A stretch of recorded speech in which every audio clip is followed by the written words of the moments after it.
একটা সময় যেই ছেলেটার সাইকেল কেনারই সামর্থ্য ছিল না, আজ সেই রাজ্যের নিরাপত্তার দায়িত্ব কাঁধে নিয়ে পুলিশের স্পেশাল ফোর্সের গর্ব। ভেটাগুড়ির রাহুল মিয়া দারিদ্রতাকে জয় করে হয়ে উঠেছে এক অনন্য উদাহরণ। যেই ছেলেটা হেঁটে হেঁটেই পৌঁছে গিয়েছে সফলতার চূড়ায়, প্রমাণ করেছে না অভাব নয়, আসলে ইচ্ছে শক্তি মানুষকে বড় করে তোলে। যে হার মানে না তাকেই একদিন সবাই স্যালুট জানায়। পরিশ্রমের যে আদতে কোনো শর্টকাটই নেই, রাহুল তার জীবন্ত প্রমাণ। কাল যাকে অবহেলা করেছিল সবাই, আজ তাকে দেখেই অনুপ্রাণিত হয় অনেকে। ভেটাগুড়ির ব্রহ্মানির চৌকি গ্রামের ছোট্ট একটা ঘরে জন্ম রাহুলের। তার জীবনের শুরুটা ছিল সংগ্রাম, দারিদ্রতা আর অপূর্ণ স্বপ্নে মোড়া। বাবা টেইলারের কাজ করতেন, সারাদিন সুই সুতো হাতেই কাটাতেন, সংসারের খরচ জোগাতেন।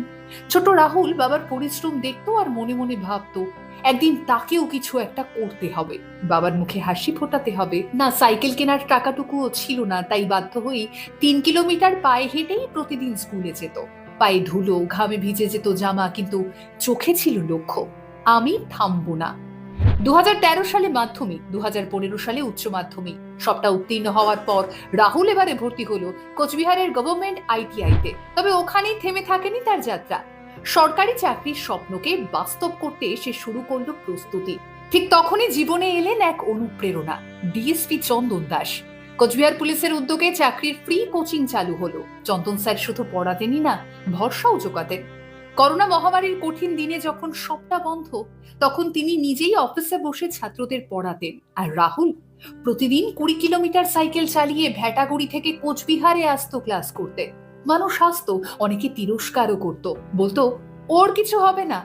কিন্তু রাহুল কানে সেই সমস্ত কোনো কথাই তোলেনি।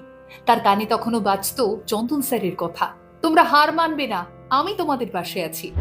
দিনে আইটিআই, বিকেলে পড়াশুনো, রাতে অনুশীলন। পকেটে টাকা না থাকলেও মনোবল ছিল পাহাড়ের মতোই দৃঢ়। দুপুরে টিফিন খাওয়ার টাকা ছিল না বলে বাড়ি থেকে টিফিনে করে ভাত নিয়ে যেত। ক্লাস শেষে বাড়ি ফিরতে ফিরতে রাত 11টা, অথচ পরের দিন আবার ওই একই নিয়মের লড়াই। একটার পর একটা পরীক্ষায় ব্যর্থতাও এসেছে, rail, BSF, army, Assam rifle, কোথাও মেরিট লিস্টে নাম ওঠেনি তার। তবুও হার মানেনি ছেলেটা, কারণ সে জানতো ব্যর্থতা মানে শেষ নয়, বরং নতুন করে শেখার শুরু। আর অবশেষে 2019 সালে এলো সেই প্রতীক্ষিত দিনটা। একসঙ্গে দুটো চাকরির call letter, BSF tradesman, tailor master এবং ওয়েস্ট বেঙ্গল পুলিশ। দাদা আর্মিতে আর রাহুল বেছে নিল পুলিশের দায়িত্ব।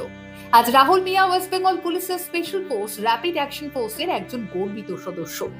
রাহুল আজও হাসি মুখে বলে, আজ আপনি গরিব তাই আপনাকে সবাই হয়তো অবহেলা করে, কিন্তু আপনি যদি পরিশ্রম করেন, একদিন সেই মানুষগুলোই আপনার সাফল্যের গল্প শুনবে চুপ করে। তাই ব্যর্থতা থেকে শিখুন, হার মানবেন না, কারণ পরিশ্রম একদিন না একদিন আপনাকে ঠিক জিতিয়ে দেবে। আসলে রাহুলের গল্পটা শুধু একজনের সফলতার গল্প নয়, এক গোটা প্রজন্মের অনুপ্রেরণা। যেই ছেলেটা একদিন হেঁটে স্কুলে যেত, সে আজ পুলিশের পোশাকে রাজ্যের সুরক্ষা রক্ষা করছে। রাহুল অভাবের অন্ধকারে জন্ম নিলেও স্বপ্নের আলোয় পুরো প্রজন্মকে পথ দেখাচ্ছে। দ্য কোব আনটোল্ড, প্রতিদিন মোটিভেশনাল এবং হিস্টোরিক্যাল বিভিন্ন ভিডিও দেখার জন্য অবশ্যই চোখ রাখুন আমাদের পেজে। দ্য কোব আনটোল্ড বলে আমার আপনার মতো সাধারণ মানুষদের কথা, আর তাই সাধারণদের অসাধারণ গল্প শুনতে অবশ্যই আমাদের পেজে চোখ রাখতেই হবে আপনাকে।